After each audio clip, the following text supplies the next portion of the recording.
Hola, hola, buenas noches, bienvenidos al programa. Yo soy Jaime Bailey, hoy es el lunes 25 de mayo, estamos saliendo en directo desde Miami para todo el mundo. Hoy es feriado aquí en los Estados Unidos, hoy se recuerdan a los veteranos caídos en las guerras. A pesar de que es feriado, hemos elegido trabajar. Agradezco mucho a todo mi equipo que, siendo feriado, ha venido hoy a trabajar. Es lo que nos toca. Es lo que ustedes se merecen. Por eso estamos aquí esta noche. Bueno, hoy en Estados Unidos han muerto 538 personas por el coronavirus. Es una cifra sensiblemente inferior a la de los días precedentes. 538 hoy. Ayer domingo, por ejemplo, fueron 634 las personas fallecidas por coronavirus. En el Perú, solo el fin de semana, de viernes a hoy lunes, han muerto 385 personas por coronavirus. La cosa parece fuera de control. Perú está en el puesto 12 de todos los países del mundo, que son 194, y tiene casi 124.000 casos confirmados. Y esto con una cuarentena severísima que el presidente ha extendido hasta finales del próximo mes de junio, para sufrimiento de la población que, por supuesto, se siente bajo arresto domiciliario y no es para menos, ¿no? Bueno, hoy hubo un marcado contraste entre el candidato presidencial demócrata, señor Biden, y el actual presidente, señor Trump. Biden fue a recordar a los veteranos caídos en las guerras, en la Segunda Guerra Mundial y en la Guerra de Corea, en Delaware, y él, lo mismo que su esposa, usaron mascarillas negras. Biden tiene 77 años y tiene que cuidarse como corresponde, y estuvo muy bien que se pusiera la mascarilla, además de anteojos oscuros, ¿no?, para mitigar el sol. Sin embargo, Trump eligió jugar al golf. En sus propios campos, en Sterling, Virginia, fue a jugar al golf. La primera vez que el presidente juega al golf desde que comenzó la pandemia. Mucha gente se ha enfurecido, se ha irritado con Trump por jugar al golf, por no ponerse la mascarilla y por, en opinión de los detractores, que no son pocos y que van creciendo, por deshonrar el día luctuoso, ¿no?, que es hoy, el Día de los Caídos en las Guerras. De manera que hay un marcado contraste entre Biden y Trump. Pero juzguen ustedes.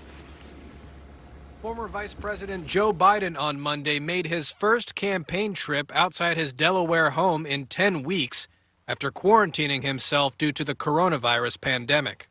The presumptive Democratic presidential nominee and his wife Jill, both wearing masks, laid a wreath at a memorial for veterans of World War II and the Korean War to mark the Memorial Day holiday. Mr. Biden, how does it feel to be out here for the first time in 2 months? It feels good to be out of my house. Hey, you guys back up, please. Biden has been holding campaign events online from his house in Wilmington ever since much of the country was forced to stay at home. Thanks for your service. While President Donald Trump's activities have also been restricted, this weekend Trump played golf for the first time since he declared a national emergency in March, drawing criticism from Biden and others as the U.S. death toll from the virus neared 100,000. Bueno, yo recuerdo que en 2014, cuando era presidente Obama y cuando había 2 casos de Ebola aquí en Estados Unidos, Obama se fue a jugar al golf y Trump lo criticó severísimamente por jugar al golf con 2 casos de Ebola aquí en los Estados Unidos, ¿no? Ahora Trump elige jugar al golf con casi 100.000 fallecidos por coronavirus y en el Día de los Caídos en las Guerras. Yo creo que fue un error desde el punto de vista de la imagen, de la sensibilidad, de la empatía con quienes están sufriendo, ¿no? Por otra parte, me parece que Biden hace bien, tiene 77 años, en ponerse una mascarilla, por supuesto, lo humaniza, cómo no, pero eso lo emparenta con los electores, ¿no? Trump cree que si se pone la mascarilla se rebaja, se disminuye y pierde gravitas, frente a sus admiradores. Veremos qué pasará el 3 de noviembre, ¿no? El favorito es, por supuesto, Biden. ¿Pero es Biden un buen candidato? Yo creo que no. Yo creo que es un candidato de mediano a malo. ¿Fue Biden un buen vicepresidente de Obama? Sí, no fue muy descollante tampoco, ¿no? No fue muy iluminado, fue básicamente leal, obediente, dócil, ¿no? Lo acompañó bien, pero no es un gran candidato, no es particularmente carismático y como dicen sus propios amigos, es una máquina de producir dislates, entuertos. El otro día estaba dando una entrevista perfectamente innecesaria a un canal semiclandestino conducido por un semicomediante afroamericano y Biden dijo, si tú eres negro y votas por Trump, entonces no eres negro. Y la frase cayó fatal. Y entonces Biden salió a disculparse, pidió perdón, dijo que había sido una frase desafortunada. Bueno. Por eso hoy en el New York Times, el Nobel de Economía Paul Krugman, que detesta minuciosamente a Trump, dice que el solo hecho de que Biden haya reconocido su error y pedido disculpas, el solo hecho de que Biden reconozca que es falible, que se equivoca, lo hace tanto mejor que Trump, porque Trump tiene una porfía, una testarudez por reconocer cualquier error. Trump dice que él siempre está acertado. Bueno, Venezuela, yo esperaba que los Estados Unidos hicieran algo para impedir que los tanqueros iraníes cargados de gasolina llegaran a las costas venezolanas. Se había insinuado, se había sugerido que Estados Unidos no lo iba a permitir, que Estados Unidos iba a ejecutar un bloqueo naval, debido a que Irán es un país terrorista que está auxiliando o socorriendo a otro país terrorista como Venezuela. Esto no ocurrió y yo al menos, no sé ustedes, me he llevado una decepción más con la administración Trump, que es buena para lanzar palabras al viento, ¿no? Para echar la pirotecnia verbal, las fanfarronadas, las bravuconadas, todas las opciones están sobre la mesa, ya están los barcos surcando las aguas del Caribe. A la hora de la verdad, a la hora de cortar el bacalao, no hacen nada. Y el primer carguero iraní, el primer buque cisterna lleno de gasolina para auxiliar a Maduro, llega hoy, el buque Fortuna, ya ha llegado a Venezuela.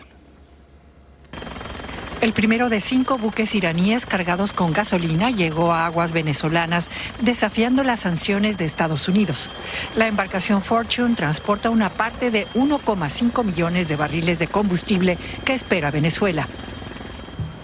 Tenemos derecho a comerciar libremente en los mares del mundo, en los cielos del mundo. Entre nosotros, entre Irán y Venezuela, intercambiar productos, comprarnos productos, vendernos productos. Bueno, esa es la opinión de Maduro. Él dice que tiene derecho a comprarle gasolina a Irán. Se la ha pagado con barras de oro, con reservas de oro que sacó del Banco Central Caracas, y ya no quedan muchas, por cierto, ¿no? Buena parte de ellas están en un banco en Londres, pero fueron embargadas. ¿Tiene efectivamente derecho la dictadura venezolana de comprarle gasolina a quien le dé la gana? No tanto así. A principios del año pasado, el Departamento del Tesoro de los Estados Unidos decretó un embargo de facto que le prohíbe a Venezuela comerciar con otros países o con otras corporaciones para abastecerse de gasolina, una gasolina que antes le compraba a los Estados Unidos. De modo que en la práctica, de facto, al comprarle gasolina a Irán y recibirla hoy, lunes 25 de mayo, tanto Irán como Venezuela han burlado el embargo decretado por Estados Unidos. O sea, le han hecho escarnio al embargo. Han demostrado que el embargo es perfectamente inútil, cosa que no ayuda para nada a solidificar el prestigio del gobierno de Trump como un defensor de la causa de la libertad en Venezuela. En total son 1.500 millones de barriles de gasolina los que van a llegar a Venezuela entre hoy y los próximos días. Ya los otros 4 cargueros están por llegar. Creo que de hecho el segundo ha llegado ya hace minutos nada más. Este barco es el Fortune y es el primero de los 5 buques iraníes cargados de gasolina que ha entrado en aguas territoriales de Venezuela. A bordo de estos barcos viajan 1,5 millones de barriles de combustible en un envío con el que tanto Irán como Venezuela desafían abiertamente a Estados Unidos. Caracas además se mete en medio del grave pulso geopolítico que enfrenta a Teherán y Washington.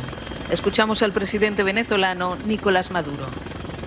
Ha llegado el barco Fortune, el primero de 5 barcos que traen gasolina y traen insumos para hacer gasolina en Venezuela, de un acuerdo integral, global, de cooperación que tenemos con la República Islámica de Irán. Somos 2 pueblos pacifistas, 2 pueblos pacíficos, que lo que queremos es nuestro propio desarrollo. 2 pueblos rebeldes, 2 pueblos revolucionarios. Mentira, mentira, 2 pueblos pacifistas. Lo cierto es que Irán, la dictadura de Teherán, no es pacifista. Es una dictadura probadamente terrorista. Tiene un brazo armado, Hezbollah, que opera no solo en el Medio Oriente, que opera en todo el mundo. Los 2 grandes atentados perpetrados en Buenos Aires en los 90s contra el Estado de Israel, uno en la embajada y otro en la Mutual Judía, fueron atentados diseñados y ejecutados por los terroristas de Teherán. Entonces no es verdad que el gobierno de Irán es pacifista, todo lo contrario. Es un gobierno petardista, dinamitero, y lo ha demostrado 1 y 1000 veces. Lo mismo, por supuesto, que el gobierno genocida, represor, sus manos manchadas de sangre, de Caracas. O sea que es un entendimiento innoble entre 2 matarifes, el de Teherán y el de Caracas. Pero, por supuesto, el matarife carnicero de Caracas, Maduro, está encantado y se alisa los bigotes porque prevaleció sobre las amenazas del Pentágono, del Comando Sur y de la CIA. ¿Pudo Trump evitar que estos cargueros iraníes llegaran a Venezuela? Por supuesto que podría haberlo evitado. En vez de irse a jugar al golf, se hubiera reunido con los jefes militares y hubiera dicho, a ver muchachos, ¿qué podemos hacer? Y lo que podían hacer era bastante fácil. El plan estaba ya diseñado por el Comando Sur, que era obstruir el paso de los tanqueros iraníes. Obstruir el paso. No hacía falta hundirlos, ¿no? Aunque si me apuran, yo que probablemente hubiera hundido a los 5. ¿Ah? Así como Irán se permitió atacar, bombardear a varios cargueros en el Golfo Pérsico, no hace mucho, el año pasado. Pero Trump elige la peor de las decisiones, que es no hacer nada y jugar al golf. Y entonces Venezuela celebra. Las autoridades venezolanas celebraron el lunes que el primero de los 5 buques cisternas de Irán cargados de gasolina atracó en el país para entregar el combustible que tanto necesita Venezuela tras la debacle de su industria petrolera. Los envíos de gasolina desafían las severas sanciones de la administración del presidente Donald Trump contra ambas naciones y marcan una nueva era en la floreciente relación entre Venezuela e Irán. El buque Fortune llegó al complejo refinador El Palito en el estado central de Carabobo. Este buque es seguido por otros 4 petroleros que llegarán en los próximos días. Los envíos, sin embargo, solo transportan suficiente combustible para 2 o 3 semanas, según analistas. Y después de las 2 o 3 semanas, ¿qué va a hacer Maduro? O sea, 5 gigantescos tanqueros, cisternas iraníes, 5, que llevan 1.500.000 barriles de gasolina y es para 3 semanas. Bueno, así de quebrada está la dictadura venezolana. No son capaces ellos de refinar su propia gasolina. Qué grado de incompetencia, ¿no? De ruina absoluta, ¿no? Cómo han quebrado a PDVSA. No pueden hacer su propia gasolina. Y además no van a tener ya barras de oro para comprar más gasolina de Irán. No les van quedando muchas barras de oro más. Más para hacer alarde, para hacer ruido, para, digamos, darse ínfulas. La dictadura venezolana ordenó que unos cazabombarderos escoltaran a los primeros cargueros iraníes. Y ahí están. Unos, curiosamente, me dice mi editor, son F-16, los aviones de fabricación estadounidense, y otros son MiG, rusos. ven ustedes la diferencia entre uno y otro, pero todos son aviones militares venezolanos que escoltaban a los cargueros iraníes. Vamos a Telesur. Telesur, un reportero improbable de Telesur, anuncia como si se hubiera ganado la lotería la llegada del segundo carguero iraní. Este no se llama Fortune, sino creo que se llama Forrest. Pero Forrest Gump, el reportero de Telesur, lo sabe mejor que yo.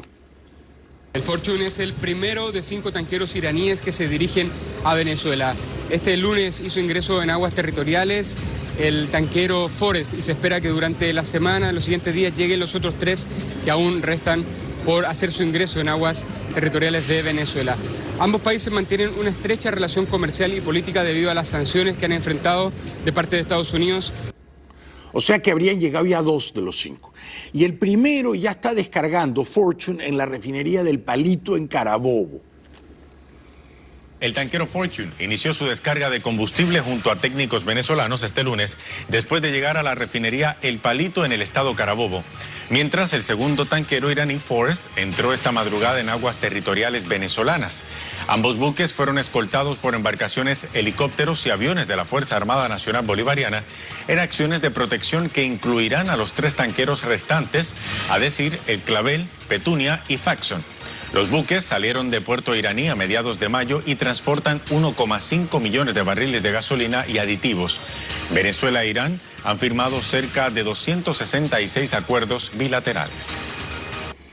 El engominado narcotraficante venezolano Tarek El Aizami, hijo de terrorista, hermano de terrorista, entrenador de terroristas en Venezuela, repartidor de pasaportes venezolanos a terroristas en Venezuela, está, por supuesto, de plácemes con la llegada de la gasolina desde Irán. Hoy, con esta llegada con el buque Fortuna y los demás buques que ya están dentro del mar territorial venezolano, dentro de la zona económica exclusiva y que van a seguir arribando a Venezuela, se expresa la autodeterminación de los pueblos. Nosotros tenemos derecho a la libertad de comercio, a la cooperación bilateral con cualquier país del mundo, como esta, que tiene raíces profundas. Fue nuestro amado comandante Hugo Chávez quien nos enseñó a mirar más allá del norte, a otros pueblos hermanos como Irán, como China, como Rusia. Todos países, los 3 que ha mencionado, donde el pueblo no elige democráticamente a su gobierno, ¿no? Y si hay elecciones son mascaradas, son charadas, por supuesto. Este reportaje recoge las privaciones de la gente de a pie en Venezuela que tiene que hacer colas de, y no exagero, tantas horas como 12, 14, 16 para surtir de gasolina el automóvil. Estamos haciendo la cola desde medianoche para poder surtir gasolina, esperando el día de mañana domingo. Se supone que la cola es para mañana, pero no nos dan seguridad de nada. Pues ha pasado que por lo menos mi papá ha venido y ha hecho la cola y no... Bueno, pobre gente, ¿no? Pobre gente. Mucha de esta gente quizá no había nacido cuando Chávez ganó a fines del 98. O mucha de esta gente fue chavista, creyó en el espadón. Y ahora fíjense cómo les ha pagado el chavismo, ¿no? A los pobres de Venezuela, hundiéndolos en la miseria más abyecta, despojándolos de todas sus libertades y peor, encerrándolos también en cuarentena, cuando ya Venezuela es una gigantesca prisión. Maduro agradece a los matarifes de Irán que le han regalado gasolina. Quiero agradecer desde el corazón más noble y sensible del pueblo de Venezuela, al pueblo de la República Islámica de Irán, al presidente Rouhani, mi amigo y compañero, al líder supremo, el Ayatollah Khomeini, leal seguidor del legado histórico del Ayatollah Khomeini, y a toda Irán, desde el corazón, por su solidaridad, por su apoyo. Pero es que es patético, o sea, Maduro de rodillas, lamiendo uno a uno las nalgas persas por un poquito de gasolina para 2 o 3 semanas. Es patético, ¿no? A ese nivel de degradación, de catástrofe, de apocalipsis, ha llegado Venezuela. Que además se permite el mal chiste de decirle al mundo que solo tiene 10 muertos por coronavirus. Sí, cómo no. Los muertos por coronavirus en Venezuela los cuenta la señora Tibisay y Lucena, seguramente, ¿no? Vamos a la primera pausa publicitaria y regresamos enseguida con Venezuela, con Perú y con los increíbles errores, escandalosos errores estadísticos que ha cometido en días pasados el presidente argentino, el peronista de los bigotitos de mariachi desempleado Alberto Fernández, que no atinó una. Presentó un cuadro estadístico para vanagloriarse, por supuesto, del éxito de Argentina frente al coronavirus y se equivocó en exactamente todas y cada una de las columnas que fue enunciado. Bueno, por algo la Argentina está como está, ¿no? Una pausa y regresamos. Bienvenidos de vuelta al programa. Estamos saliendo en vivo, en directo, a pesar de que hoy, lunes 25 de mayo, es feriado. Se recuerda, se conmemora a los caídos en las guerras, ¿no? A los caídos en las guerras. En la Segunda Guerra Mundial murieron como 420.000 estadounidenses. Me parece que en Corea murieron arriba de 30.000 en la década de los 50. En Vietnam murieron arriba de 58.000. En Irak, Afganistán, arriba de 4.000. Bueno, gracias a mi equipo que está trabajando hoy, a la señora Isis, al señor Julio, al señor Lázaro, a los que están en el control maestro, al señor JJ y a todos los artistas que están ahí, y al editor Javier Echevarría, que ha hecho un trabajo formidable. Gracias a todos. Bueno, en el mercado de las pulgas, no sé si esto es en Caracas o en otra ciudad venezolana, la gente se impacienta porque es que resulta que no hay nada, ¿no? No hay nada que comer, no hay nada que beber, no hay luz eléctrica. La gente no tiene ya cómo subsistir, cómo sobrevivir a duras penas en Venezuela. Aquí está, bebé. Hoy lunes, ¿ves? La gente aquí en las pulgas tratando de pasar para poder trabajar y para poder comer, y los policías no quieren, pero se formó una avalancha donde se cree que se va a prender el verguero. Ellos mismos contra los policías que no los dejan trabajar. Aquí se va a prender. Se va a prender la galleta. La gente está cansada de tanto abuso. Es Maracaibo, me confirman. Y se tiene que prender la galleta, como dijo el muchacho. La gente tiene que perderle el miedo a la dictadura y tomar las calles y exigir la caída del tirano y sus escuderos. Habla la gente en la calle. Niños, ancianos, damas embarazadas, usted la ve con un carrito cargando 2 y 3 botellones de agua. Eso es injusto. Yo quisiera que la mamá del gerente o del presidente de Hidrocentro viviera aquí en La Esmeralda, a ver cómo la iba a pasar, porque el problema es que ellos no padecen de estos problemas, ¿me entiendes? Y no les interesa, a ellos no les interesa el problema que nosotros estamos viviendo. Muy bien dicho, los países comunistas, y todos han resultado un fracaso, son exactamente así. La inmensa mayoría, el pueblo, se iguala en la miseria y en la falta de libertad, y una minúscula camarilla, una claque, se permite todos los privilegios, los más obscenos privilegios, a expensas de la población. Bueno, entre tanto, la gente harta también porque no hay agua potable, agua limpia, se pronuncia en las calles de Venezuela.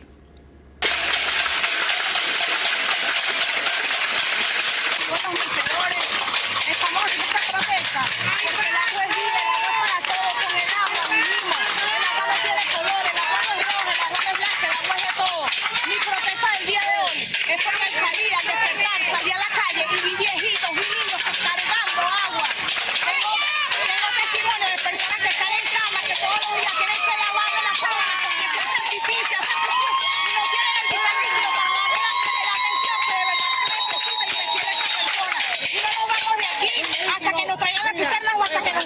una respuesta que sea certera. Basta de engaño, basta de mentira, basta de que al pueblo le mientan y le digan cosas que no son.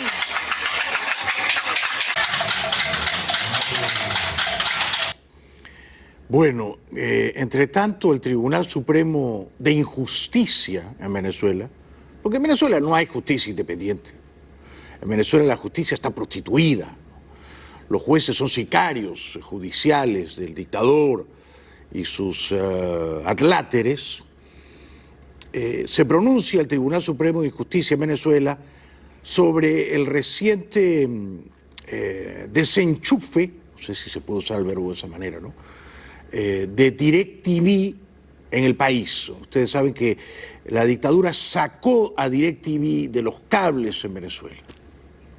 La sentencia. 3 días después de la decisión de AT&T de cesar las operaciones de DirecTV en Venezuela a raíz de sanciones con Estados Unidos, la Sala Constitucional del Tribunal Supremo de Justicia emitió una sentencia al respecto. Se ordena que la empresa Galaxy Entertainment de Venezuela, DirecTV Venezuela, continúe de manera inmediata con la prestación del servicio de televisión por suscripción.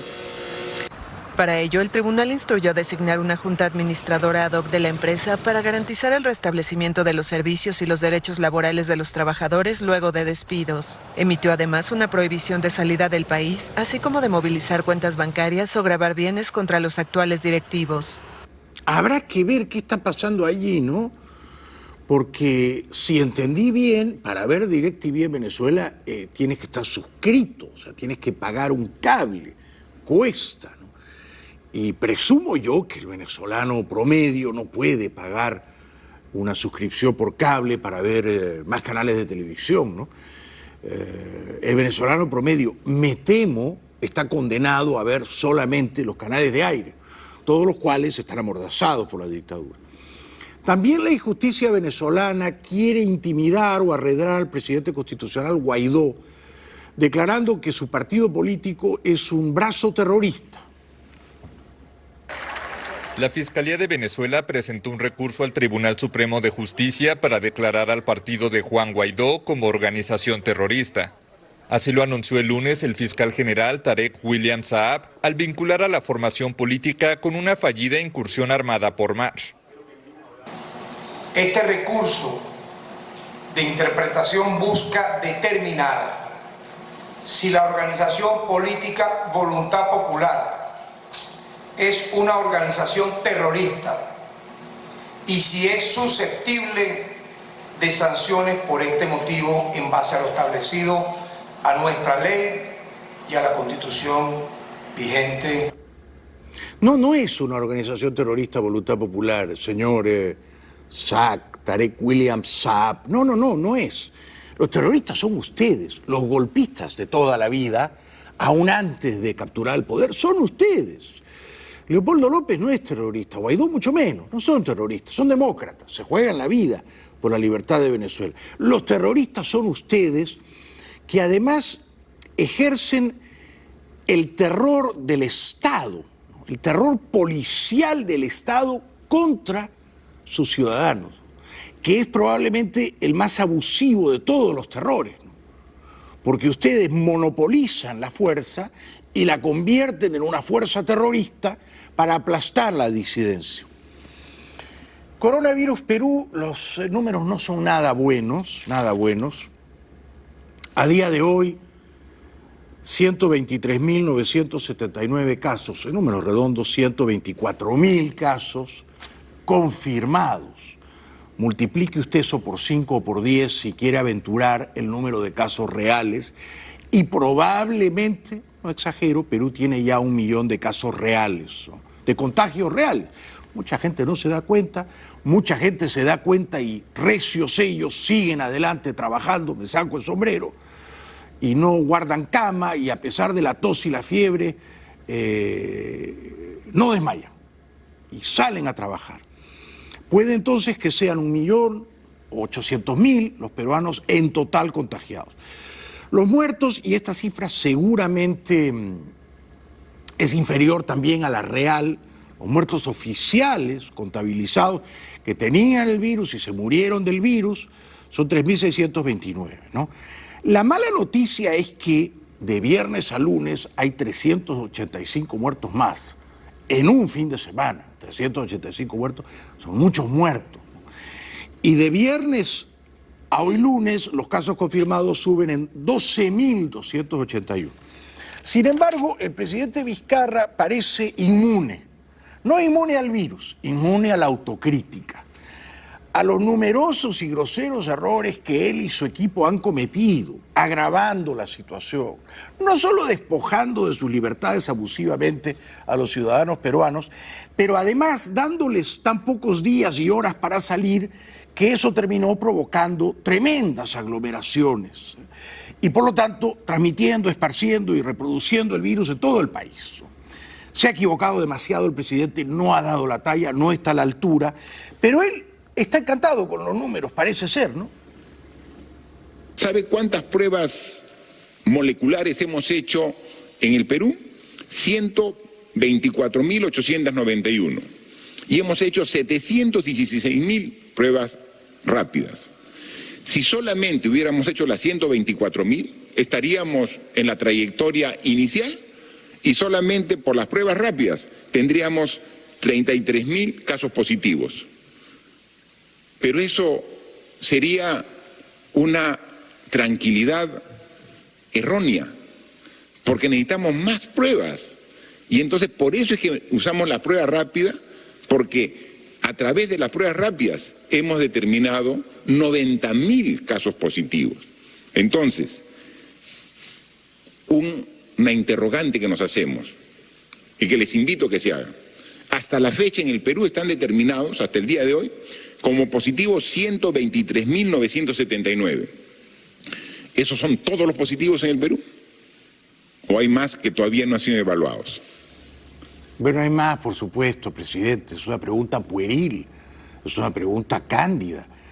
Los casos confirmados, los casi 124.000 que usted menciona, son solo un porcentaje, acaso minoritario, de los casos reales, del universo total de contagiados. Cualquier científico serio, en cualquier lugar del mundo, le diría que, sea el país rico, sea el país pobre, sea un país que ha testeado mucho o que no ha testeado tanto, para tener el universo real aproximado de contagios oficiales y oficiosos, hay que multiplicar la cifra oficial por 5 o por 10. Bueno, por 5, digamos.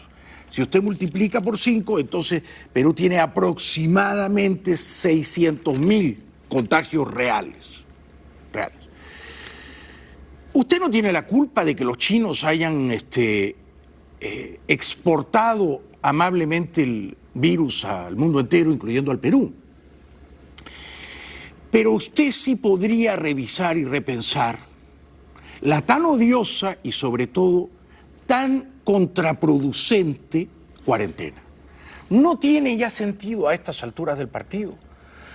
Con 2 meses y medio casi de cuarentena, los peruanos sometidos a un severísimo arresto domiciliario. Cuando la justicia a un individuo no lo manda a la cárcel, sino le da arresto domiciliario, lo está condenando a una pena severa. Bueno, a estas alturas ya el virus se ha reproducido tanto en el Perú que no tiene sentido ninguno que usted, testarudo, de espaldas a la realidad, quiera extender en la cuarentena hasta fines del mes de junio, provocando un daño incalculable a la economía que podría ahorrarle al país y además infligiendo un daño a los peruanos cuyas libertades debería usted restaurarles cuanto antes. Yo desde el día 1 he protestado por el atropello contra las libertades. Desde el día 1 he sostenido que no es Vizcarra ni su inepto ministro de Salud quienes deben cuidar la salud de cada uno de los ciudadanos, sino ellos mismos. Ellos mismos. Fíjese usted, señor presidente del Perú, en Suecia, que no cerró nada, que no encarceló a los ciudadanos en sus casas, que no cerró, pero ni restaurantes, ni cafeterías, ni bares, ni gimnasios, ni burdeles, repito, ni burdeles. En Suecia hay 33.000 casos, 33.000 casos de coronavirus. En el Perú, con cuarentena, con toque de queda, con arrestos y con multas, hay 124.000 casos. Entonces, pregunto, a la luz de los hechos, ¿sirvió la cuarentena para evitar la propagación del virus en el Perú? No nos sirvió, porque en países que no han cerrado, como Suecia, o vamos al caso de Uruguay, revise el caso de Uruguay. Uruguay, el presidente Lacalle no decretó cuarentena obligatoria, forzosa, sugirió, recomendó, pero no cerraron la economía, no metieron a la gente bajo arresto domiciliario en su casa. Y Uruguay tiene 22 muertos por coronavirus y 789 contagios. Entonces, las cifras hablan solas, presidente, por el amor de Dios, ¿no? Tenga usted una mínima capacidad de autocrítica, ¿no? De reconocer sus errores y de desencadenar, romper las cadenas que atan a los peruanos a la cárcel que son sus casas, su domicilio. Entre tanto, la policía irrumpe violentamente en el balneario de Ancón para suspender una fiesta en el Perú. Arriba, arriba, arriba, gana arriba, gana arriba, gana arriba, gana arriba, gana arriba.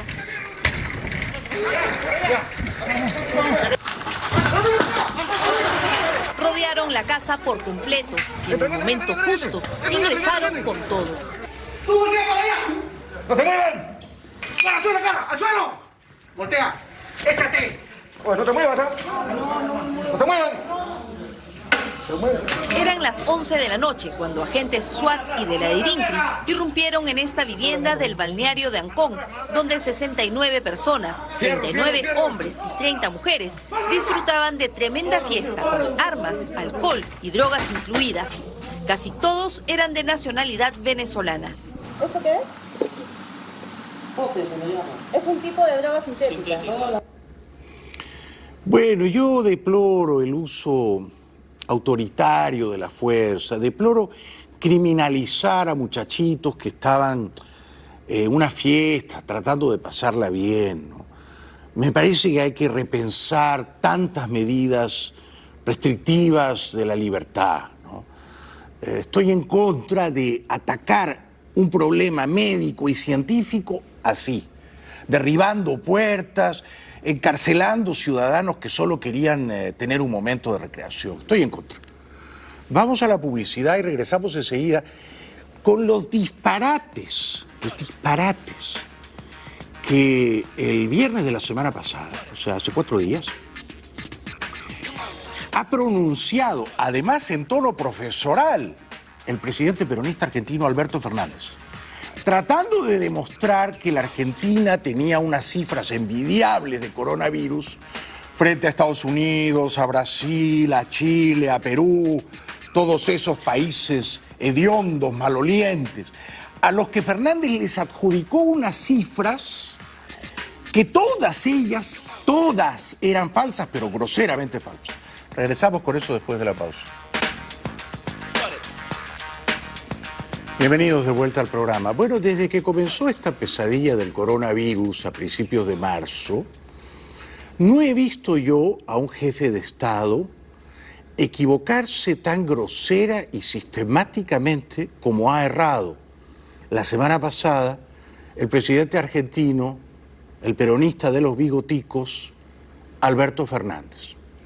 Fernández, que eso era profesor de universidad en Buenos Aires, se permitió, mostrando unos cuadros estadísticos, ufanarse o jactarse de que la Argentina tenía cifras envidiables de fallecidos por coronavirus. Entonces dijo, mostrando ese cuadrito, que, por ejemplo, Estados Unidos tenía 276 muertos por coronavirus por cada 100.000 habitantes. Dijo también que Brasil tenía 94 muertos por coronavirus por cada 100.000 habitantes, que Chile tenía 98 muertos por coronavirus por cada 100.000 habitantes y que Perú tenía 47 por cada 100.000. Por supuesto, el señor Fernández lo que quería hacer era muy alegremente, muy livianamente, embarrar o encharcar a esos 4 países, ¿no es cierto? A Estados Unidos, a Brasil, a Chile y a Perú. Todos ellos países fracasados. Todos ellos países que apilaban cadáveres de coronavirus. Países que, tomando el título de una novela, creo que de Sábato, eran juntacadáveres. Los países juntacadáveres. Estados Unidos, qué horror, Brasil, y Chile y Perú. Y Argentina, decía Fernández, tiene solo 9.8 muertos por cada 100.000 habitantes. Alguien, por suerte siempre hay un periodista astuto, que no soy yo, un periodista perspicaz, que no soy yo, el señor Diego Cabot de La Nación, extraordinario periódico argentino, se permitió hacer lo que debe hacer la prensa libre, ¿no? Que es cuestionar lo que había dicho el mandamás, el factotum. Y el señor Diego Cabot de La Nación se puso a hacer los numeritos y demostró que todos los numeritos que había dicho Fernández, todos eran falsos. El de Estados Unidos, el de Brasil, el de Chile, el de Perú, el de Argentina, el de Bolivia, el de Paraguay, el de Uruguay, todos falsos, pero groseramente, por mucho. Tanto es así que, por ejemplo, hay cancillerías que han tenido que salir a desmentir lo que ha dicho el presidente argentino. Hay embajadores que han salido a desmentir, ¿no es cierto? A nombre de Chile, a nombre de Paraguay, a nombre de Uruguay, diciendo, no, usted no ha dado bien los números. No ha dado bien los números. Para muestra, 1 o 2 botones. Si fuera cierto lo que dijo Fernández sobre Estados Unidos tendría que tener 913.560 muertos por coronavirus. Casi 1 millón. Casi 1 millón de muertos. Si fuera cierta la cifra que dio Alberto Fernández, el presidente argentino. Y no es así, ¿no es cierto? Estados Unidos a día de hoy tiene 97.000. Pero según la cifra de Fernández, en Estados Unidos tendrían que haber muerto 913.000. O sea, un error grosero, ¿no? Brasil, si fuera cierta, fundada en la realidad, la cifra que dio el presidente argentino, Brasil debería tener a día de hoy 197.000 muertos por coronavirus. ¿Tiene tantos fallecidos por coronavirus Brasil? No, tiene 22.600. Chile, y los chilenos están furiosos porque no es la primera vez que Alberto Fernández ataca insidiosamente a Chile. No sé qué obsesión u ojeriza tiene con Chile. Si fuera cierta la cifra que dio Fernández respecto de Chile, Chile debería contar más de 17.000 muertos por coronavirus y a día de hoy, lunes 25 de mayo, son apenas 761. Entonces, no se puede uno, señor Alberto Fernández, señor ministro de Salud argentino, no se puede uno equivocar de esta manera, ¿no? Es un error garrafal, ¿no? Es un error verdaderamente escandaloso, ¿no?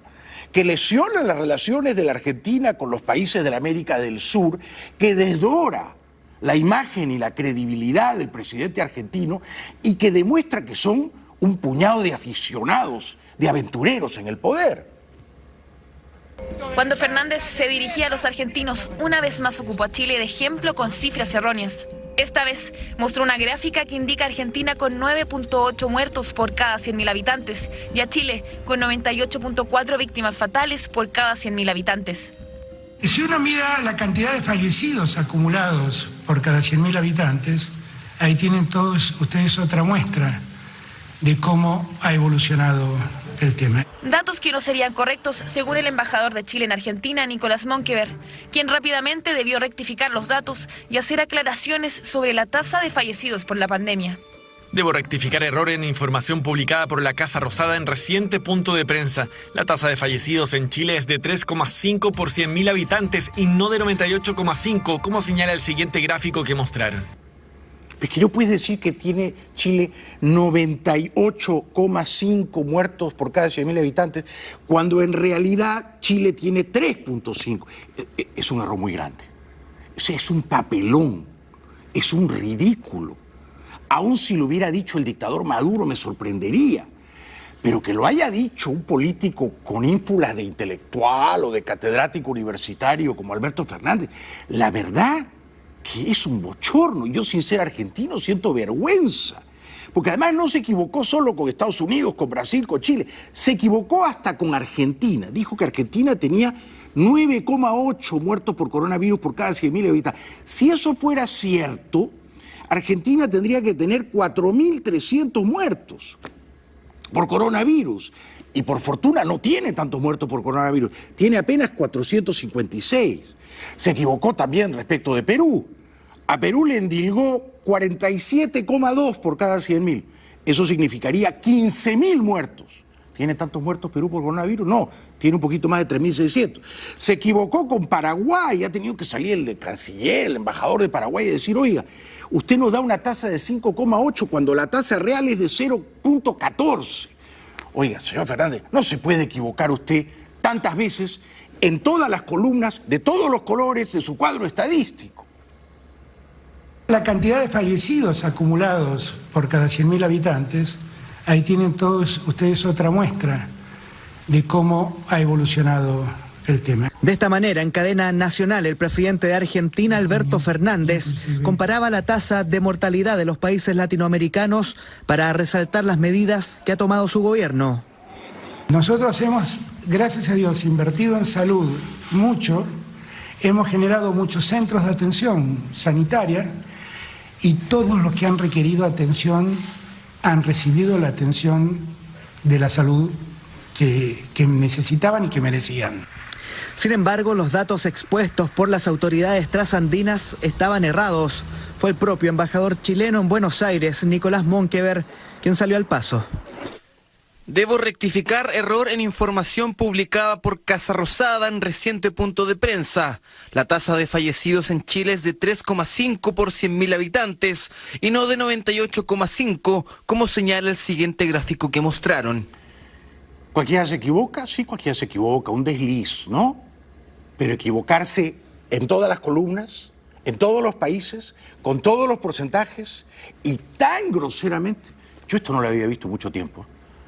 Han batido el récord olímpico a la estulticia, a la improvisación, al analfabetismo. Hay que ser un analfabeto con las cifras para provocar semejante entuerto, semejante galimatía. Se supone que la gente que está en el poder es más inteligente que usted y que yo, ¿no? Se supone que la gente que está en el poder y que hace las cuentas y hace los números sabe hacer las cuentas, ¿no? Pero ya sabemos que los peronistas no saben hacer las cuentas, ¿no? Y por eso la Argentina es un país en bancarrota, un país quebrado, un país masivamente endeudado, que durante décadas ha gastado más de lo que ingresa, de lo que produce. Y por eso es un país congelado nostálgicamente en los 60s o en los 70s. España reabre cautelosamente restaurantes y bares, y en Madrid y en Barcelona también. España seguía avanzando el lunes con su plan de flexibilizar las medidas impuestas para frenar al coronavirus. Aproximadamente la mitad de la población, incluidos los residentes de Madrid y Barcelona, las ciudades más grandes, entraron a la primera fase este lunes. La primera fase permite reuniones sociales en cantidades limitadas, servicios de restaurantes y bares con mesa al exterior y algunas actividades culturales y deportivas.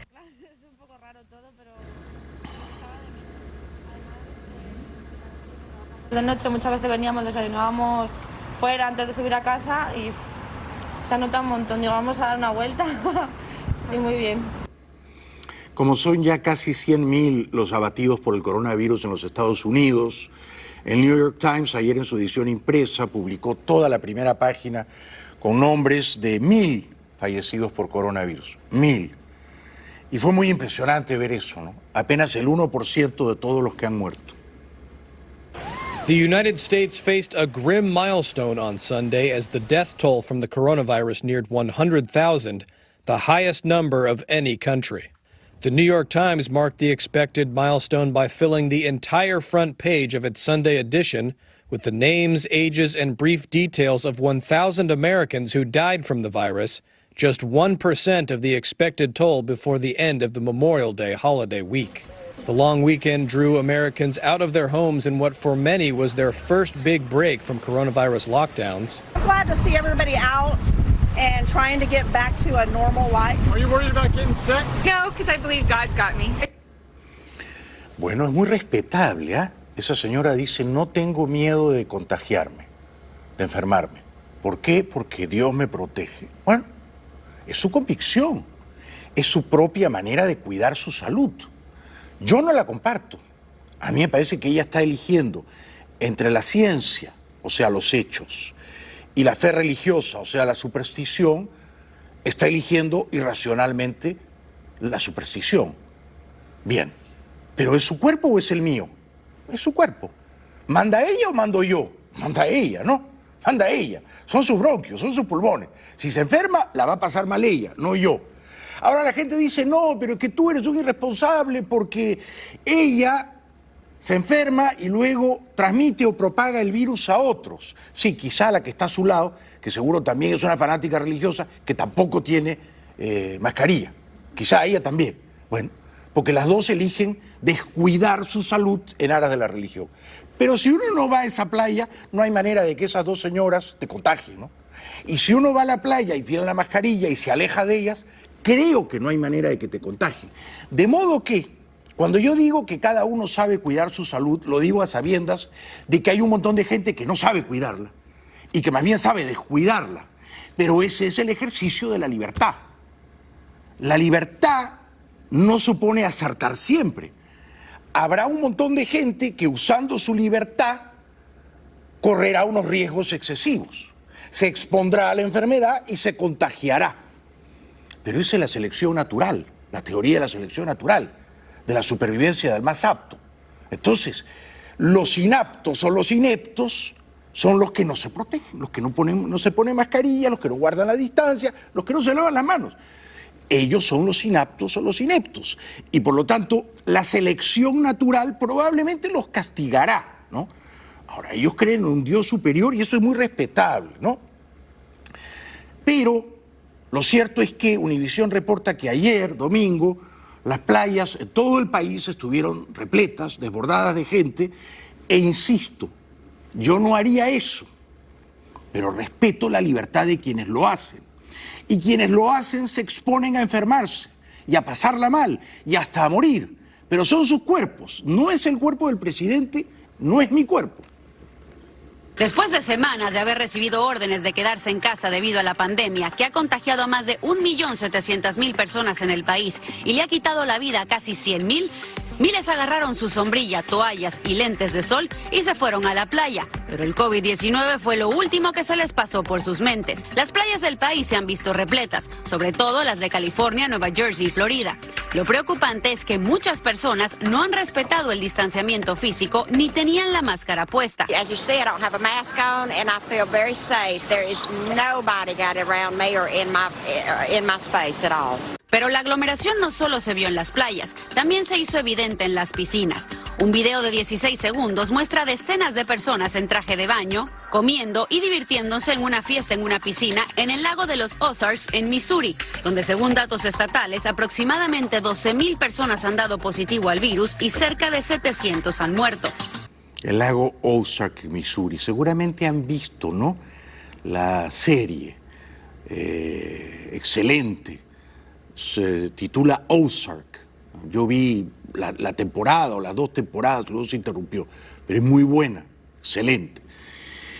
Claro, Missouri es un estado que tiene pocas fatalidades de coronavirus, 685. Casi todos los que estaban en ese lago, en esa piscina, eran muchachos, eran jovencitos. Y entonces los jóvenes dirán, bueno, yo no me voy a meter a la piscina con una mascarilla, y si me contagio, tengo un buen sistema inmunológico y voy a derrotar fácilmente al virus. Y probablemente es cierto, pero de nuevo, ese cálculo costo-beneficio es el ejercicio intransferible de la libertad personal. Cada uno sopesa, evalúa los riesgos y cada uno decide qué riesgos correr o qué riesgos no correr. Yo no me hubiera metido ni loco ahí, ni loco. Pero bueno, yo tengo 55 años, soy hipocondriaco, soy paranoico y yo estoy seguro de que si me infecto de coronavirus me muero rapidito. Pero estos muchachos, en fin, son más aventureros y yo creo que hay que respetarles la libertad, aun cuando se equivoquen. La libertad, insisto, es el ejercicio de los riesgos, el análisis costo-beneficio. No siempre el que usa su libertad la usa sabiamente, por el amor de Dios. No siempre acierta. el que usa la libertad. Fíjense cuando vamos a votar. Recuerden ustedes cuántas veces han votado. ¿No se han arrepentido varias? Yo me arrepiento de casi todas. Libremente fui a votar, elegí a este candidato y casi siempre me equivoqué. Entonces, esto es la libertad, acertar y errar. Ambas cosas. Depende de cada uno. No por eso el gobierno debería decir, no, como tú no sabes elegir, yo elijo por ti. No, gracias. No. No me secuestre la libertad, señor gobierno, ¿no? Déjemela, yo decido solito, ¿no? Un montón de gente en las playas de Nueva York.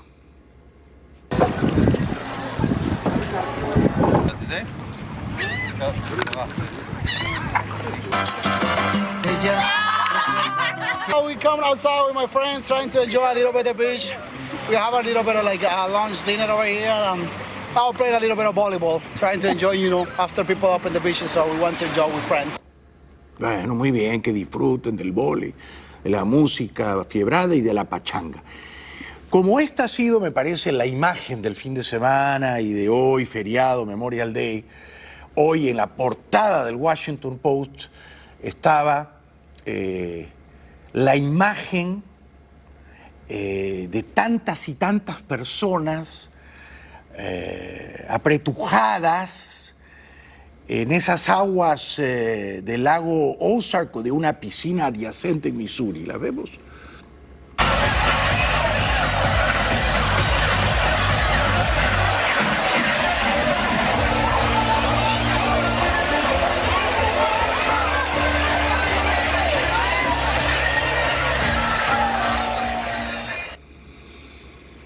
Sin comentarios. Ahora, insisto, a pesar de que esas imágenes revelan que toda esa gente es como mínimo imprudente, temeraria, yo no estoy a favor de conculcarle las libertades y de someter a todas esas personas a un arresto domiciliario. No estoy a favor. Yo estoy a favor de respetarle las libertades, al mismo tiempo que estoy a favor de alejarnos nosotros de esas personas todo lo que se pueda. Y con mascarita. Regresamos después de la pausa.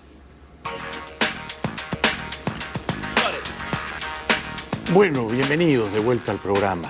Estamos saliendo desde Miami para todo el mundo y nos ve tanta gente que a veces, la verdad, me siento abrumado y emocionado, profundamente agradecido.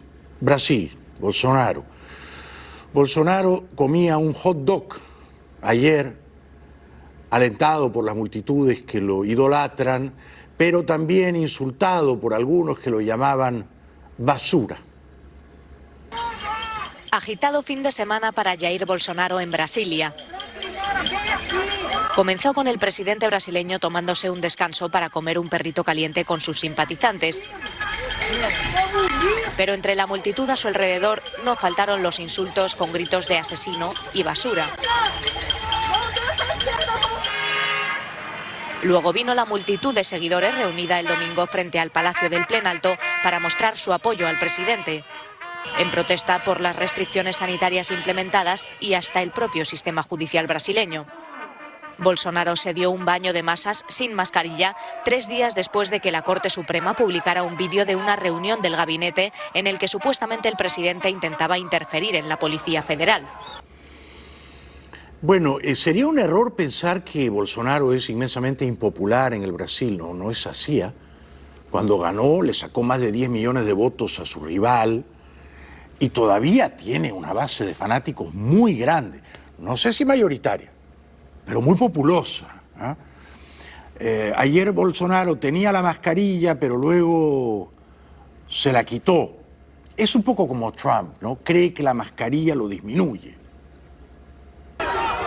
El presidente de Brasil, Jair Bolsonaro, ignoró una vez más las recomendaciones para evitar la propagación del coronavirus y se mezcló sin ningún tipo de protección con cientos de seguidores que realizaban una manifestación en su favor en la sede de gobierno. El líder ultraderechista, que desde el inicio de la pandemia le ha restado importancia llamándola gripita, se acercó a la multitud y sin mascarilla la alentó, abrazó a varias personas y hasta alzó a un niño. Aquí en Brasil agora, mais uma manifestação espontânea do povo, da democracia, pela liberdade, pessoas realmente querendo que o Brasil vá para frente. Estados Unidos prohíbe la entrada de ciudadanos del Brasil a este país. Me parece francamente innecesario y excesivo, ¿no? Ténganse en cuenta que Estados Unidos tiene arriba de 1.600.000 contagiados y Brasil, bueno, Brasil son 363.000. O sea que debería ser a la inversa. Estados Unidos anunció que a partir del próximo miércoles queda prohibida la entrada de pasajeros procedentes de Brasil, el país más golpeado por la pandemia del coronavirus en Latinoamérica. La medida, de la que no se tiene fecha de terminación y se asemeja a la tomada sobre visitantes de Europa y China, fue anunciada por la Casa Blanca en un comunicado. La encargada de hacer oficial el anuncio del gobierno del presidente Donald Trump fue la portavoz de la Casa Blanca, Kayleigh McEnany, quien detalló que la decisión afecta a los extranjeros que hayan estado en Brasil 14 días antes de ingresar al país norteamericano. Bueno, la situación en Brasil es tremenda, es terrible y no hay ya velorios en el país, o sea, no se permite a la gente velar a sus muertos, lo que es una tragedia, ¿no es cierto? Y los muertos son sepultados de 5 en 5. Vila Formosa, en el estado de Sao Paulo, es el cementerio más grande de Iberoamérica. A pesar de ello, su personal trabaja a destajo, como en una producción en cadena, para hacer frente a la oleada de fallecimientos, cerca de 19.000 en todo Brasil, provocados por la pandemia. Llaman a la gente de 5 en 5 para enterrar de 5 en 5. No tenemos derecho a velatorio, no tenemos derecho a nada. El cuerpo sale del hospital y viene directamente aquí. No tenemos derecho a vestir al finado ni a darle un entierro digno. Desoyendo la opinión de los médicos o de la mayor parte de ellos, Brasil autoriza el uso de la hidrocloroquina para combatir el coronavirus. El gobierno de Jair Bolsonaro atribuye al clamor popular el polémico decreto que autoriza el uso de un antipalúdico, la cloroquina, incluso para pacientes con síntomas leves, a pesar de que su eficacia no ha sido demostrada. No estamos hablando de una guerra en la que hay que conceder el derecho que es reclamado por los brasileños de recibir una medicación que en varios estudios clínicos se ha mostrado prometedora, aunque aún haya pocos estudios en el mundo. El nuevo protocolo ha sido firmado por el tercer ministro de Sanidad en un mes. Varias asociaciones médicas habían desaconsejado el uso de esta sustancia, también por el riesgo de graves efectos colaterales como las arritmias cardíacas. Como saben ustedes, después de Estados Unidos, Brasil es el país con más casos de coronavirus en el mundo. Está en segundo lugar en todo el mundo, ¿no? 363.000. Pasó a Rusia, que está tercero, y a Gran Bretaña, que está cuarta. Ahora, Brasil con fatalidades, prontito, en cosa de días va a pasar a España y a Francia. O sea, Brasil en muertos tiene 22.600 por coronavirus. Y España se ha quedado en 26.000. Francia en 28.000. O sea, al ritmo que va, quizás a fines de esta semana, Brasil habrá superado en fatalidades a España. Y no sé si también a Francia. Así las cosas, en el cementerio de Caju, en Río de Janeiro, no se dan abasto para enterrar tantos cuerpos sin vida.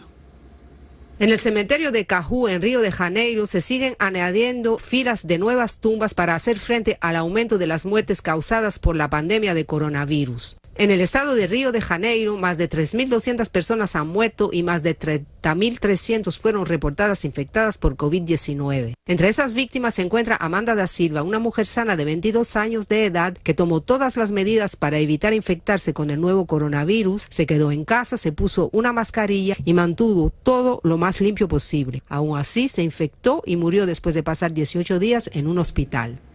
En paz descanse. En Brasilia, el personal médico que se siente desprotegido protesta en las calles. Protesta de residentes de medicina en Brasilia.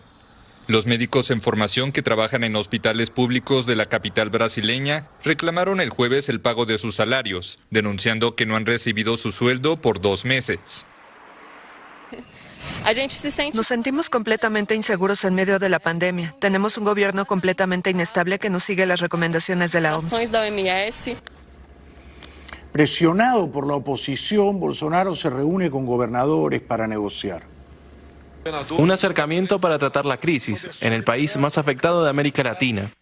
El presidente Jair Bolsonaro mantuvo una reunión con gobernadores y parlamentarios y aprobó un plan de asistencia para estados y municipios por unos 11.000 millones de dólares. A cambio dispuso el congelamiento de los salarios de funcionarios públicos hasta finales de 2021. Un atisbo de unidad entre Bolsonaro y los gobernadores luego de semanas de críticas del mandatario a las medidas de confinamiento dictadas en las regiones. El motivo de esta reunión es una continuidad, un esfuerzo de todos en la búsqueda de mitigar los problemas y llegar al final de la línea a los más afectados por esta crisis. El político en el poder es un bombero. Está siempre apagando incendios. Y no provoca los incendios, pero tiene que apagarlos rápido y bien. No siempre los apaga rápido y bien.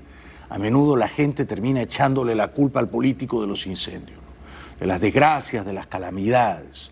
Por eso el político puede tener un plan de gobierno maravilloso, pero ¿qué pasa? Viene el coronavirus y destruye tu plan, y tienes que improvisar, tienes que adaptarte al caos, a la realidad cambiante y amenazante, ¿no? O sea que el político es siempre un bombero y raramente un bombero eficaz. Por eso a Bolsonaro le llueven las críticas. La situación en Brasil es crítica, con un alto ritmo de contagios y fallecidos que han llevado al límite a los servicios sanitarios y funerarios. Y entre los expertos preocupa que la propagación de la enfermedad alcance a los 7,8 millones de habitantes que viven lejos de los hospitales, entre ellos las poblaciones indígenas de la Amazonía. Sobre esto advierte el fotógrafo Sebastião Salgado. Realmente será un genocidio, porque ¿qué es un genocidio? Es la eliminación de un grupo étnico o varios grupos étnicos y la eliminación de su cultura, y creo que hacia allí se dirige el gobierno brasileño del señor Bolsonaro. No comparto su lúgubre análisis. Argentina, debido al coronavirus, al parecer estaría comerciando menos drogas. Según datos del gobierno argentino, la cuarentena ha reducido la entrada de droga al país, pero la demanda aumentó a raíz de la angustia que produce el encierro, lo que ha derivado que el narcotráfico busque nuevos canales de distribución. Los casos detectados corresponden principalmente a marihuana y cocaína. La Asociación Sindical de Motociclistas, Mensajeros y Servicio denunció que cada vez detecta más casos en que sus repartidores son utilizados para distribuir droga, una práctica que, según relató a EFE el director de la Junta Revisora de Cuentas del sindicato, Gonzalo Ottaviano, se detectó por primera vez en 2018 y con el paso del tiempo fue aumentando hasta que explotó con la llegada de la cuarentena. Como en Buenos Aires, ciudad que amo tanto, siempre hay un montón de gente renuente a trabajar y deseosa o impaciente de salir a la calle a protestar, a gritar, a reclamar. Entonces hay también gente estos días de cuarentena que se aventura a las calles a protestar contra el hambre. Están encabezados por una bandera que dice por una cuarentena sin hambre. Sí. Y de acá van a marchar a la sede de un grupo empresario, el Grupo L, que participó en la frustrada licitación de alimentos para asistir a los comedores populares. Sí. Después de allí van a ir a la Secretaría de Comercio y finalmente van a terminar su jornada reclamando por la asistencia alimentaria frente al Ministerio de Desarrollo Social. Ya se aprestan entonces a marchar desde aquí, desde el Obelisco, hasta la zona de la Plaza de Mayo. Una pausa y regresamos enseguida. Bienvenidos de vuelta al programa. Bueno, en Ecuador hay una vasta población que trabaja en negro, ¿no? Economía informal. Gente que no está en planilla de una empresa, gente que no paga impuestos, pero gente que trabaja muchísimo y que está en la calle vendiendo su mercadería. Luego llegan a veces abusivamente los policías y los despojan de su mercadería, y estos vendedores, estos emprendedores, que son todos capitalistas incipientes sin saberlo, protestan con todo derecho. Decenas de comerciantes informales de un barrio del norte de Quito protestaron por la abrupta retirada de sus mercaderías por parte de agentes municipales que intentan frenar el comercio informal como fuente de contagio, una actividad que ha proliferado en las barriadas pobres de varias ciudades del país. Varias mujeres comerciantes lamentaron las medidas y suplicaron trabajar para poder, entre otras cosas, dar de comer a sus familias. Me pregunto por qué Ecuador, que hace unas semanas tenía más contagios de coronavirus que Perú, ¿por qué Ecuador se ha quedado en 37.000 y está ahora muy por debajo de Perú, que tiene 124.000. Muy por debajo de Chile. Antes Chile estaba abajo de Ecuador. Chile tiene 74.000. O sea, en Chile el rebrote ha sido tremendo, brutal. Y muy por debajo de México, que tiene 68.000. ¿Cómo hizo Ecuador para quedar en 37.000? No lo sé. Tal vez dejaron de hacer pruebas, ¿no? No lo sé. Lo cierto es que admirable e improbablemente, en tiempos de pandemia, el presidente ecuatoriano Moreno anuncia un recorte necesario del gasto público para equilibrar las cuentas fiscales. Ecuatorianas y ecuatorianos, hemos tomado las siguientes decisiones. Nuevamente comenzamos por esfuerzo del sector público. Haremos un recorte de gasto público de más de 4.000 millones de dólares. En masa salarial, 980 millones, en bienes y servicios, 400 millones, en gasto de capital, 1.300 millones, en renegociación de la deuda ahorraremos 1.300 millones de intereses. Los políticos usan el dinero público. El dinero público es el dinero de los ciudadanos que pagan impuestos. Tienen que usar ese dinero respetuosamente. ¿Qué significa ese adverbio, respetuosamente? Bueno, no deben gastar más de lo que ingresan. Es así de simple. Si aumentan los ingresos, la recaudación, porque aumentan las exportaciones, porque el país prospera, porque el Estado recauda más, pueden aumentar los egresos, los programas sociales, la construcción de infraestructura, ¿no es cierto? Hospitales, escuelas, puentes y carreteras. Magnífico.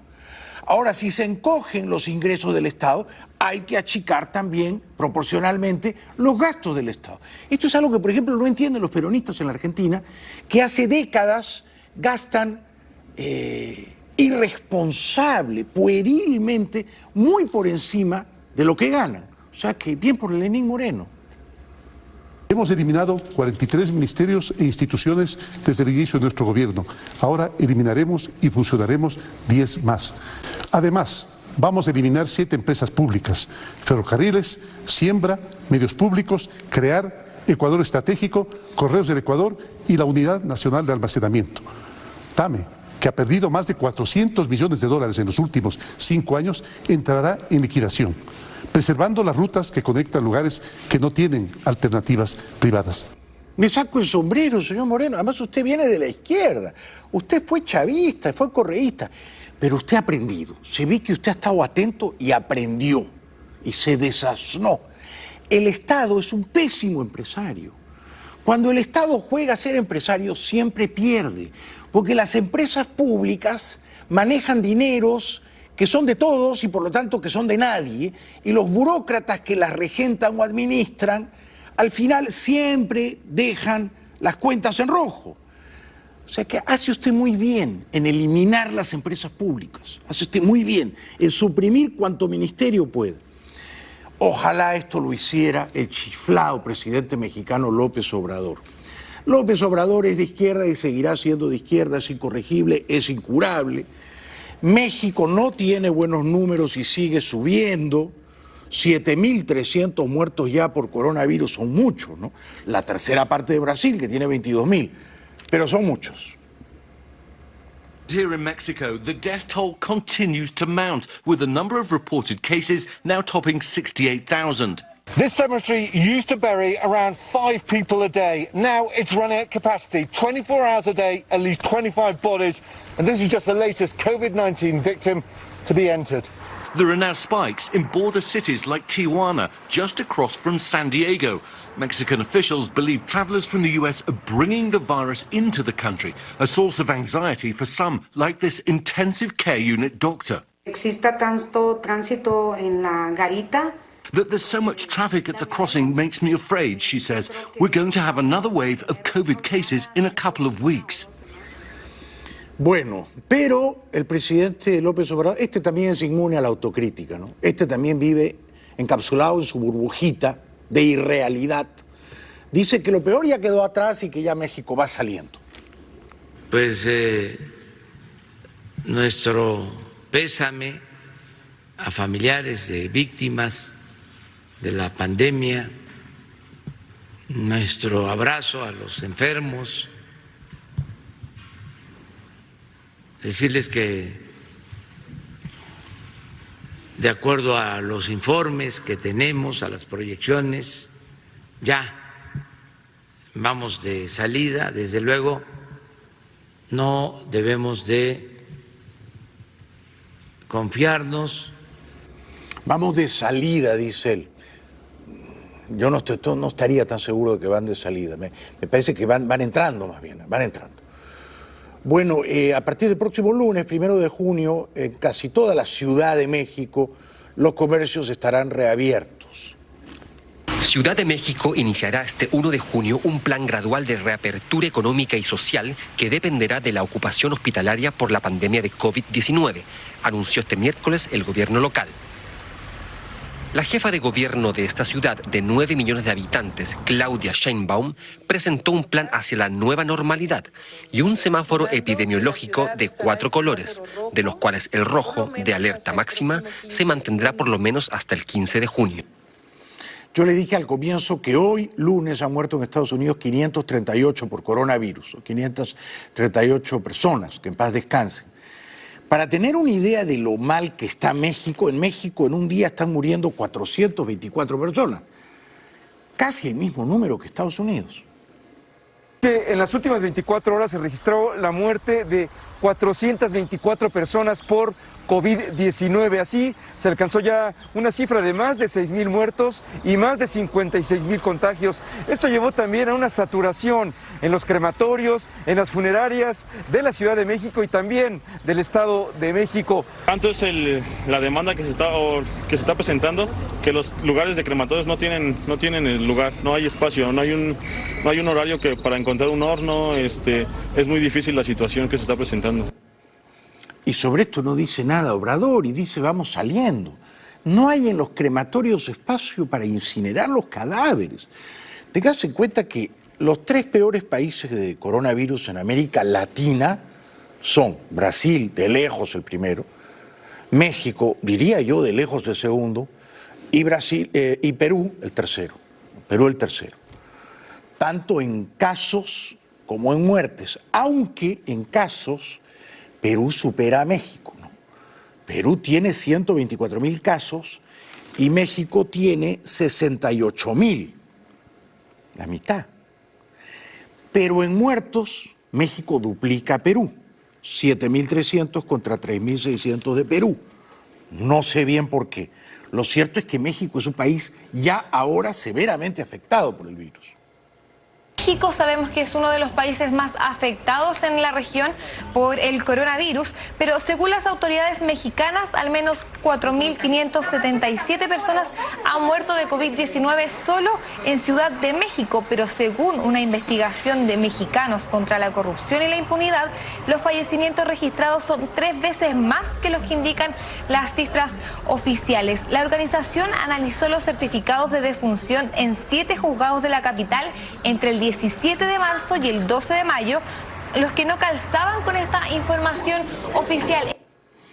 Otro medio periodístico confiable investiga y llega a la misma conclusión, que los muertos en México, que oficialmente contabilizan 7,000 y pico, serían en realidad, y bien contados todos, 3 veces más, arriba de 20,000, es decir, más o menos el mismo número que Brasil. Iris se unió a las familias que, incrédulas y confundidas, revisan las actas de defunción de sus seres queridos. Porque su esposo ingresó al hospital por una peritonitis y el documento dice que murió por neumonía o tal vez por COVID-19. No sabemos si se contagió, si en realidad lo tuvo. Como este caso, que no fue agregado a la lista de decesos producto de esta pandemia, la organización Mexicanos contra la Corrupción encontró cientos de defunciones en la capital mexicana que demostrarían que el número de víctimas es 3 veces más grande que la cifra oficial. Vamos a la pausa y regresamos enseguida con Uruguay. Uruguay es un país que tiene solo 22 muertos por coronavirus y que nunca ordenó la cuarentena, el aislamiento forzoso de la población en sus casas. No lo hizo. Tampoco cerró drásticamente los comercios. No lo hizo. Y derrotó el coronavirus. Y luego el caso opuesto, ¿no? Nicaragua, donde la dictadura, igual que en Venezuela y en Cuba, miente groseramente sobre las fatalidades del coronavirus. Ya regresamos. Bueno, Uruguay, que es un país maravilloso, tan estimable, ¿no? Siempre tengo los mejores recuerdos del Uruguay.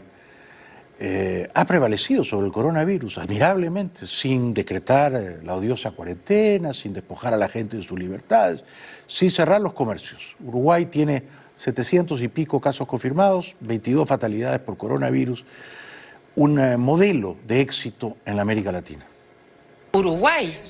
Fíjate que ese país se prepara para el reinicio de las clases presenciales. Ahí veíamos hablando al presidente Luis Lacalle Pou, quien anunció un ambicioso programa de 3 etapas que comenzará el 1 de junio y que finalizará con el retorno de todos los alumnos a las aulas tras las restricciones por el coronavirus. El mandatario aclaró que el regreso de los alumnos será voluntario y gradual. Se va a implementar una combinación de clases presenciales en un comienzo y virtuales para poder respetar el distanciamiento social. Extraordinario. Un gran abrazo a mis queridos amigos uruguayos. Nicaragua. Yo sufro mucho por Nicaragua porque es un país gobernado por una dictadura corrupta, hedionda, la de Daniel Ortega y Rosario Murillo. Y por supuesto, como todas las dictaduras comunistas, manipulan las estadísticas, en este caso del coronavirus, y los entierros son clandestinos, mire usted.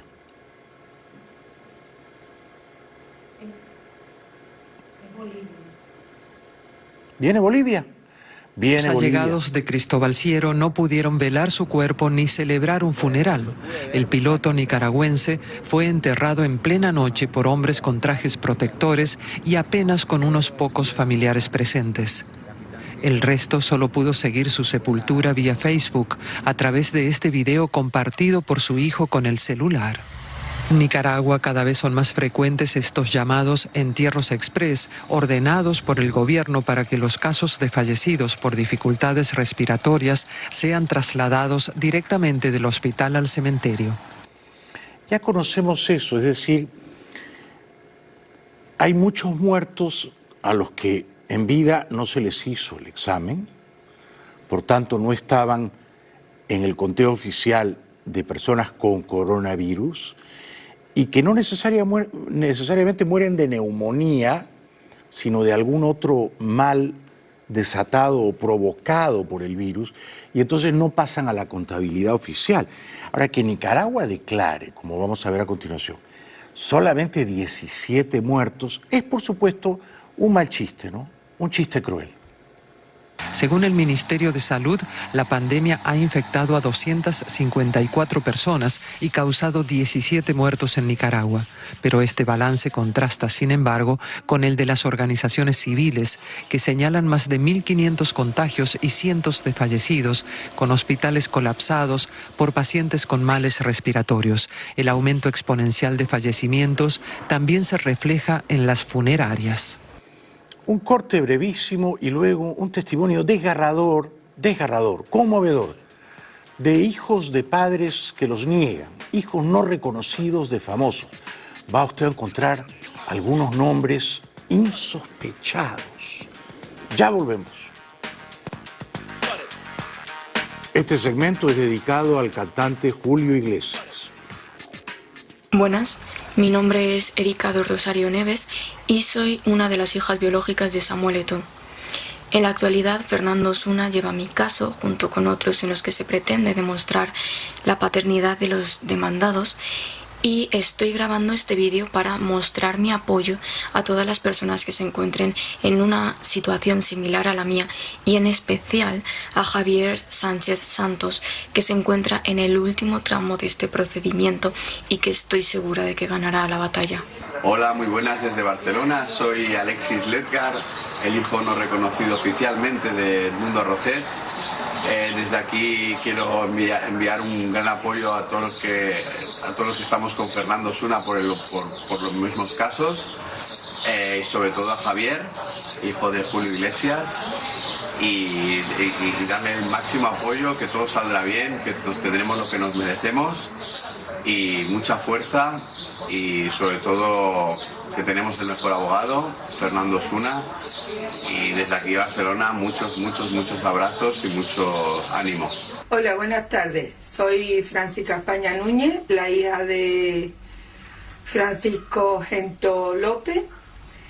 Estoy pidiendo la paternidad, igual que muchos otros niños, y entonces necesito de que se apoye a Javier Sánchez, que es hijo de Julio Iglesias.